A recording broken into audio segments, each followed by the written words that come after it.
अस्सलाम वालेकुम नाज़रीन। अपने साइलेंट लेटर्स की जो सीरीज़ एक शुरू की है असबाब की, उसी ज़मीन में कदर एक मुख्तलिफ सबक के साथ हाज़िर खिदमत हूँ। और अगर मैं अपने आज के इस सबक को एक टॉपिक देना चाहूँ तो वो ये होगा कि role of letter E in making the vowel sound long. Role of letter E in making the vowel sound long. मोहतरम नाज़रीन, ये जो लेटर ई है जो कि एक वाउल भी है, ये अक्सर जब मुख्तलिफ अल्फाज के आखिर में आता है, मुख्तलिफ लफ्ज़ों के और ख़ास तौर पर नाउन्स के आखिर में आता है, तो ये अपनी आवाज़ जो कि ए, लेटर ई की जो अपनी आवाज़ है ए, जो जैसा कि ये लफ्ज़ एग में इस्तेमाल हो रहा है, आवाज़ दे रहा है, जैसा कि लफ्ज़ एलिफेंट में ये आवाज़ आ रही है, जैसे कि वर्ड पेन के अंदर ये आवाज़ आ रही है, हैन के अंदर ये आवाज़ आ रही है। मैं फिर कहूँगा कि जो लेटर ई है जिसकी अपनी प्रॉपर अगर साउंड निकालें तो बनती है ए। तो अक्सर लफ्ज़ों के आखिर में जब ये लेटर आता है तो उस वक्त अपनी ये आवाज़ नहीं दे रहा होता, तो यहाँ पे ये बतौर साइलेंट लेटर के आ रहा होता है। लेकिन अगर मैं ये कहूँ कि असल में उस वक्त ये साइलेंट लेटर के तौर पर आते हुए एक बहुत ही अहम किरदार अदा कर रहा होता है, एक डिफरेंट किरदार अदा कर रहा होता है। तो वो किरदार उसका यही है कि वो उस लफ्ज़ के अंदर, जिस लफ्ज़ के आखिर में ये आया होता है, उस लफ्ज़ के अंदर इस्तेमाल होने वाले किसी भी वाउल की आवाज़ को लंबा करने के लिए इस्तेमाल हो रहा होता है, किसी भी वाउल की आवाज़ को लंबा करने के लिए इस्तेमाल हो रहा होता है। और यही वजह है कि जो भी लफ्ज़ लेटर ई पर ख़त्म हो रहा होता है उसके दरमियान में जो भी वाउल होगा वो अपनी लॉन्ग साउंड देता है, जो भी वाउल होगा वो अपनी लंबी आवाज़ पैदा करता है। सो पहले मैं मुख्तसरन आपके सामने ये जो वाउल्स हैं, ख़ास तौर पे जो ई को छोड़ के जो दीगर चार वाउल्स हैं, ई को भी शामिल कर लेते हैं यहाँ पे, तो इनकी जो लॉन्ग और शॉर्ट साउंड्स हैं वो मैं अपने तय आपके सामने प्रोड्यूस करने की कोशिश करता हूँ। और फिर मैं अपने सबक के असल मतमे नज़र की तरफ आऊँगा कि जहाँ पे लेटर की साउंड शॉर्ट होगी तो वो क्यों होगी, क्योंकि उस वर्ड के आखिर में लेटर ई नहीं आ रहा होता। तो लेटर ई क्या किरदार अदा करता है साइलेंट रहकर, कि वो किसी भी वर्ड के अंदर इस्तेमाल होने वाले इस वाउल्स की आवाज़ को लंबा कर देता है। तो वाउल्स आप जानते हैं, आप में से अक्सर लोग इससे अच्छी खासी वाक़ियत रखते हैं। ये वाउल जो है ये फोनेटिक की साइंस की इब्तिदा है। तो जो इंग्लिश लैंग्वेज के अंदर जो बहुत बड़ा चैप्टर है, बहुत बड़ा सेगमेंट है, बहुत बड़ा हिस्सा है, बल्कि आजकल तो इस पर पूरी 2 साल डिग्री रख दी गई है फोनेटिक्स की। तो वाउल्स उसमें अहम किरदार अदा करते हैं। तो वाउल्स जो है बेसिकली आवाज़, लफ्ज़ों की आवाज़ को मुख्तलिफ जहतें देने के लिए इस्तेमाल होते हैं। तो मैं मुख्तसरन अपने इस सबक के ज़िमन में आपके सामने अपनी वसात के मुताबिक इनकी लॉन्ग और शॉर्ट साउंड्स प्रोड्यूस करके आपको बताऊंगा कि ये इनकी लॉन्ग साउंड क्या होगी और इनकी शॉर्ट साउंड क्या होगी। तो जैसे अभी मैंने मिसाल दी, जो लेटर ए है इसके अगर हम इसकी 2-3 किस्म की साउंड्स हैं, जो फोनेटिक्स के एक्सपर्ट्स हैं वो ज़्यादा बेहतर जानते हैं। लेकिन अगर इसकी हम शॉर्टली साउंड निकालें तो वो बनती है ए, इसकी शॉर्टली साउंड जो निकालें वो बनती है ए। लेकिन अगर इसकी लॉन्ग साउंड करें तो बनेगी ए, शॉर्ट ए, लॉन्ग ए।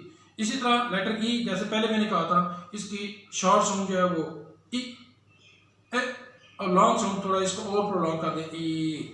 इसी तरह आई जो है वो बड़ा मखसूस है। तो आई जो है उसकी जो शॉर्ट साउंड है वो है ई ई, जैसे किसी को कोई पिन चुबो दे तो उसके मुंह से आवाज़ निकलेगी ई, इसी तरह की ये आवाज़ देता है ई।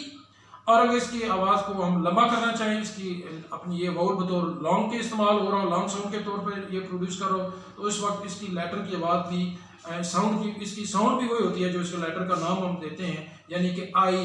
इसकी शॉर्ट साउंड होगी ई और इसकी लॉन्ग साउंड होगी आई। लॉन्ग साउंड जहाँ भी ये इस्तेमाल होगा लॉन्ग साउंड के तौर पे, तो इसकी आवाज़ आई इस्तेमाल होगी। इसी तरह ओ आप देख रहे हैं, ओ जो है वो अगर इसकी शॉर्ट साउंड निकाले तो वो बनती है ओ, और अगर इसकी लॉन्ग साउंड निकाले तो बनेगी ओ। शॉर्ट साउंड बनेगी ओ और लॉन्ग साउंड बनेगी ओ।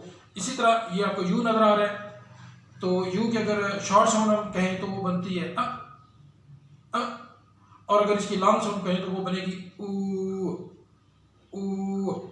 तो अब ये मुख्तसरन अपनी विसात के मुताबिक मैंने आपके सामने इनकी साउंड रखी हैं कि जो लेटर ई है ख़ास तौर पे जब वो किसी लफ्ज़ के आखिर में आता है तो ये दो तरह के हवाले मैंने निकालने की कोशिश की थी, एक शॉर्ट और एक लॉन्ग।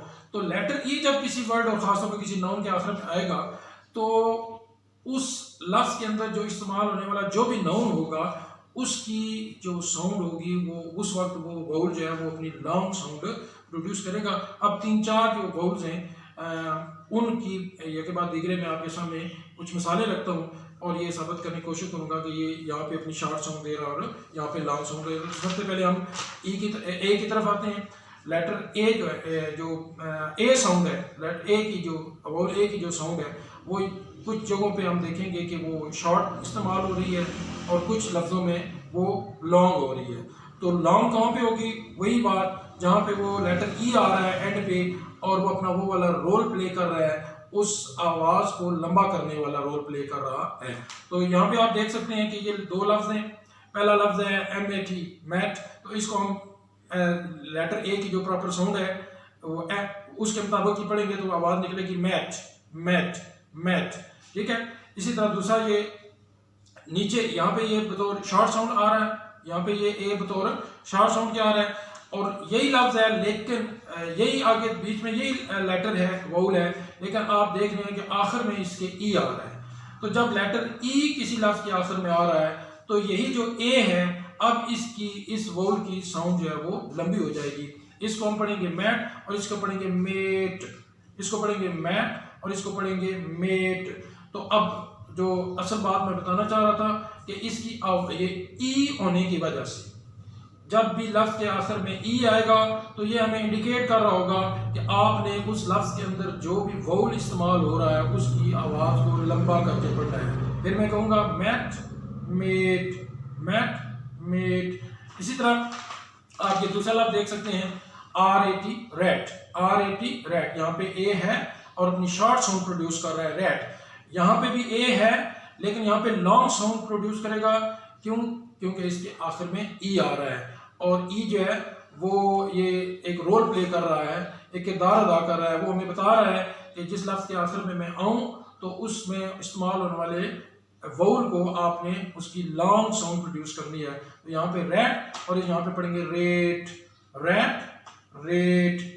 तो इसको रेट क्यों पढ़ रहे हैं, इसकी आवाज़ को लंबा क्यों कर रहे हैं? क्योंकि यहाँ पे एक किरदार आया हुआ है जो हमें ये बता रहा है कि इसकी आवाज़ को, इस लेटर ए की आवाज़ को आपने लंबा करके पढ़ना है। तो दूसरी मिसाल आपके सामने रखता हूँ, जैसे कि ये वाउल है आई, आपके सामने आपको नजर आ रहा है आई। तो अब मिसाल के तौर पे ये लफ्ज़ है बिट, BIT, बिट। यहाँ पे अपनी वो शॉर्ट साउंड आई दे रहा है, यहाँ पे आई अपनी शॉर्ट साउंड दे रहा है जो मैंने शुरू में बताई थी कि इसकी साउंड होती है ई। तो यहाँ पे अगर बी को हटा दें तो बनता है इट, वही ई वाली आवाज़ साउंड दे रहा है यहाँ पे। तो यहाँ पे ये शॉर्ट साउंड दे रहा है क्योंकि इसके आखिर में ई नहीं है। तो क्या आवाज़ निकलेगी यहाँ पे इस लेटर की? बिट, ई वाली साउंड देगा। यहाँ पे अपनी ये दूसरी साउंड देगा जो मैंने दूसरे शुरू में तारफ में बता दिया था कि यहाँ पे अपनी ये वही साउंड देगा जो लेटर का नाम दिया है, जैसे हम कहते हैं आई। तो यहाँ पे ये अपनी आई यानी लंबी साउंड भी देगा। तो इसको पढ़ेंगे बिट और इसको पढ़ेंगे बाइट, बाइट, बाइट। इसको लंबा क्यों किया? इसको लंबा इसलिए किया, इसकी आवाज़ को लंबा इसलिए किया कि उसके आखिर में ये कैरेक्टर आ रहा है ई, जो ये कह रहा है कि आपने इस वाउल की आवाज़ को लंबा करना है। यहाँ पे इसको हमने शॉर्ट रखना है क्योंकि इसके आखिर में ई नहीं है, यहाँ पे इसकी आवाज़ को लंबा करना है क्योंकि इसके आखिर में ई है। इसी तरह आप ये दूसरा लफ्ज़ देख सकते हैं PIN, पिन, PIN, पिन। यहाँ पे भी लेटर आई जो है वो अपनी शॉर्ट साउंड दे रहा है, ई साउंड दे रहा है, ई साउंड दे रहा है, लेकिन यहाँ पे ये अपनी आवाज़ को लंबा करेगा। Pine, pine, pine. क्यों आवाज़ आई की आवाज़ क्यों लंबी हो रही है? आई के तौर पर क्यों आ रही है? क्योंकि इसके आखिर में ई आ रहा है। इसी तरह लेटर जो वाउल ओ है उसका भी तकरीबन यही हिसाब है। आप देख सकते हैं ये लफ्ज़ है ton, TON, ton, TON, ton. यहाँ पे ओ जो है अपनी शॉर्ट साउंड दे रहा है, ओ साउंड दे रहा है, यानी अगर टी को हटा दें तो बनता है ऑन, टी को हटा दें तो बनेगा ऑन। लेकिन यहाँ पे ये अपनी शॉर्ट साउंड दे रहा है, लेकिन यहाँ पे ये अपनी लॉन्ग साउंड देगा। क्यों? इस कैरेक्टर की वजह से, इस ई की वजह से। यहाँ पे टन की आवाज़ देगा टन और यहाँ पे देगा टोन, टोन। जैसे मैंने शुरू में कहा था इसकी शॉर्ट साउंड है ओ और इसकी लॉन्ग साउंड है ओ, तो यहाँ पे देगा टोन, टोन। इसी तरह ये दूसरा लफ्ज़ है hop, HOP, hop, HOP, hop, H को हटा दें, हा साउंड को हटा दें तो पीछे रह जाता है ओ ओ, यानी अपनी ये शॉर्ट साउंड दे रहा है, ओ साउंड दे रहा है। लेकिन यहाँ पे ये अपनी लॉन्ग साउंड देगा क्योंकि ये आखिर में ई आ रहा है, तो इसकी ई होने की वजह से इसकी आवाज़ को हम लंबा करेंगे, हम कहेंगे होप होप होप। इसी तरह अब यू, वाउल यू के आखिर में आपके सामने मैं ये रख रहा हूँ कि यहाँ भी इसके साथ भी वही मामला है, लेटर ई की वजह से आवाज़ शॉर्ट और साउंड लॉन्ग हो जाती है। ये लफ्ज़ है CUT कट, CUT कट, सी को हटा दें तो बनता है अट बन जाता है, यानी अ साउंड दे रहा है। या कौन सी साउंड दे रहा है? अ साउंड दे रहा है, शॉर्ट साउंड दे रहा है। कौन सी साउंड दे रहा है? अ साउंड दे रहा है। लेकिन यहाँ पे इन स्पेलिंग के साथ आखिर में ई आ गया है, आखिर में ई आ गया, आखिर में ई आ गया। तो ये वो कैरेक्टर है जो इसलिए इस्तेमाल होता है, जो कौन सा रोल प्ले करता है, वाउल की आवाज़ को लंबा करने वाला रोल प्ले करता है। तो इसके आने की वजह से अब ये साउंड नहीं रहेगी, बल्कि इसकी साउंड बन जाएगी ऊ।